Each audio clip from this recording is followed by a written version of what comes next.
Salut à tous, alors on se retrouve pour un nouveau vlog avec le temps pourri, il pleut depuis ce matin et là franchement ça va par rapport à ce matin. Du coup j'en profite pour faire le vlog. Je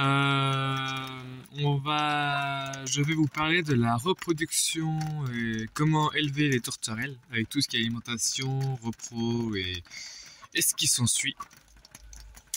Alors juste avant, il y a eu un petit changement. Alors déjà les canaris sont là. Hop, avec du coup le trou. Voilà. Ici au-dessus, du coup on est au niveau de là et là quoi, au niveau de la porte. J'ai fait un trou pour que les tourterelles aient accès à l'intérieur. Hop. Voilà. Alors du coup, les tourterelles, ça vit par couple, par deux en tout cas sûr. C'est un oiseau grégaire comme tous les oiseaux. Hop, excusez-moi du bruit, il y a les travaux à côté. Hein. Ça, du coup, ça fait environ 6 nichés de 2 œufs à chaque fois. Hop, comme madame qui est là. Hop, je vais te enlever un peu avec du coup les 2 œufs qui j'espère vont éclore cette semaine. Voilà. Du coup ça fait 6 nichés par an avec du coup 2 œufs cette saison. En alimentation, alors j'ai un crochet au-dessus. Tac tac tac. Est-ce que je vais réussir à l'enlever? Voilà. Hop. Alimentation, du coup moi je leur donne du blé avec les graines comme ça, je n'ai plus le nom en tête. Mélange pour faisan, alimentation faisan, et des petites graines de tournesol. Alors j'insiste bien sur petit parce que du coup quand elle est trop grosse elles ne les mangeront pas. C'est comme ça, moi c'est plus pour les canards que les tourterelles parce que les tourterelles ne les mangeront pas. Et on peut retrouver quelques grains de maïs par-ci par-là. Hop.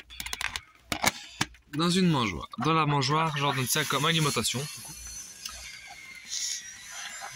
Voilà. Les tourterelles peuvent vivre en extérieur comme moi ou en intérieur dans la maison. Ça ne vit pas en cage qu'on trouve généralement dans les animaleries, tous les cages qu'on utilise pour le mandarin ou perruche, des trucs comme ça, ça ne vit pas là-dedans. C'est beaucoup trop petit pour les tourterelles, pigeons ou colombes, des trucs comme ça. Et du coup, voilà pour la repro des tourterelles. Après, on les livre. On essaie quand même de mettre, le mieux c'est de mettre plus de femelles que de mâles, ou le même nombre de femelles pour le même nombre de mâles, pour éviter que les mâles se chamaillent, parce que si on met plus de mâles que de femelles, les mâles ils vont s'attaquer entre eux. Du coup, voilà pour les tourterelles. Les tourterelles, c'est comme les poules, elles pondent. Les tourterelles pondent l'année suivante qu'ils sont nés. Il y a juste ceux qui sont en train de trouver là, à mon avis, vont peut-être pondre en fin d'année, mais vraiment pas sûr quoi. À mon avis, je pense plus pour l'année prochaine. Dans les beaux jours vont arriver. Du coup, voilà pour les tourterelles.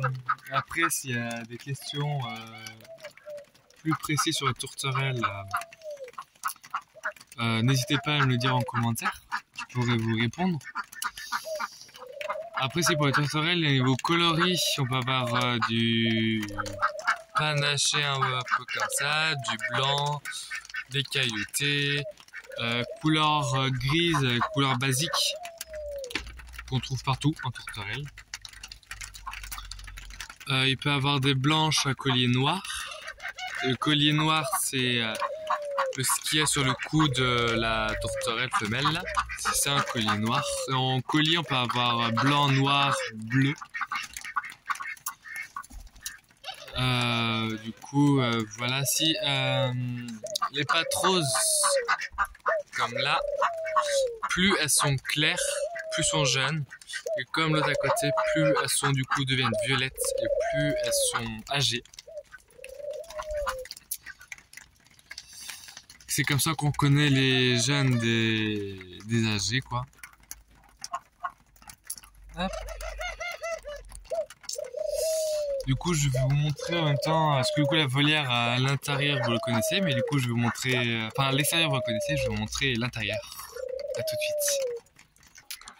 Hop, du coup, voilà. Alors, on se retrouve dans le bâtiment, avec, du coup, sur la porte, avec les deux perchoirs.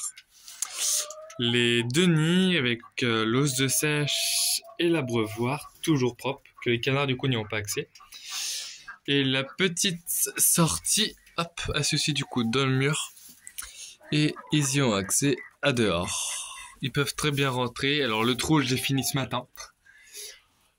Et ils arrivent très bien à rentrer parce que j'ai un mâle qui a directement compris hop, pour rentrer et sortir.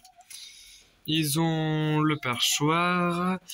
Pour ceux qui ont vu quelques anciennes vidéos avant, du coup il y avait tous les canards ici. Avant ici, il y a le bac d'eau qui est parti dehors. Et ici, il y avait une grande planche blanche que j'ai enlevée pour que la canne se débrouille avec son nid. Ici, il y avait la grille que j'ai mis là, comme ça les canards ont accès à dehors. Hop, et dans le nid, j'ai pour l'instant 5 œufs de canard que je recouvre. Si j'ai préféré aussi que mes tourterelles soient en bâtiment parce que quand ils flottent comme ça des fois, enfin, ils comprennent pas trop hein, parce que le trou a été fait que ce matin, du coup c'est le temps d'adaptation. Les tourterelles comme ça ils auront le choix entre d'aller dehors ou d'aller à l'intérieur. Quand il y a trop de vent par exemple ils peuvent aller d'ailleurs, quand il fait froid, quand ils flottent beaucoup, là encore ça va. Si ce matin du coup quand j'ai fini ce matin, j'ai un mâle qui est directement rentré, il est resté là toute la matinée, il est ressorti il y a quelques heures. Dans les nids ici, du coup, ben, il y a toujours rien. Ah, peut-être là. C'est quoi ça? C'est un morceau de copeau. Et les nids, je mets de la paille ou du foin en fonction de ce que j'ai. Ben, généralement, là, j'ai que de la paille. Et je remets des copeaux par-dessus. Du coup, voilà. Après, les débrouilles, hein, c'est des oiseaux, quoi. Ils font leur nid, après, ils se débrouillent. J'ai juste un perchoir là, qui est accroché au truc là. Les œufs de sèche, c'est, je vais pas dire obligé, mais un peu quand même. Pour les tourterelles, comme colombes, comme pigeons, trucs comme ça. Parce que du coup, c'est plein de calcium, ça aide du coup pour les fabrications des coquilles d'œufs, comme pour les poules. C'est bon pour leurs os, c'est bon pour la croissance des jeunes, c'est bon quoi. Si vous avez des tourterelles, il faut forcément avoir des œufs de sèche. On en trouve généralement c'est au mois de mai-juin, surtout mai, qu'on en trouve au bord des plages. S'il y a un endroit où on trouve beaucoup, mais alors vraiment beaucoup, c'est en Normandie. Moi j'ai pris 2 sacs cabas, les 2 sacs cabas étaient pleins à craquer. On a fait quoi? On a fait 700-800 mètres pour remplir les 2 grands sacs cabas. Et on a vraiment beaucoup, on a été début mai. Et voilà. Du coup, si vous n'avez pas accès à la plage, il y a toujours l'animalerie, tout ce qui est du coup Jardiland, Tom Eco ou trucs comme ça, enfin de l'animalerie quoi. Où vous pourrez en trouver, ou sinon il y a aussi sur des sites, je crois que Zoo Plus ils en font. Je suis pas sûr à 100%. Faudrait quand même regarder. Et Excusez-moi pour le coq, il est juste à côté. Et du coup, voilà, c'est tout pour la vidéo. Allez, je vous laisse, salut.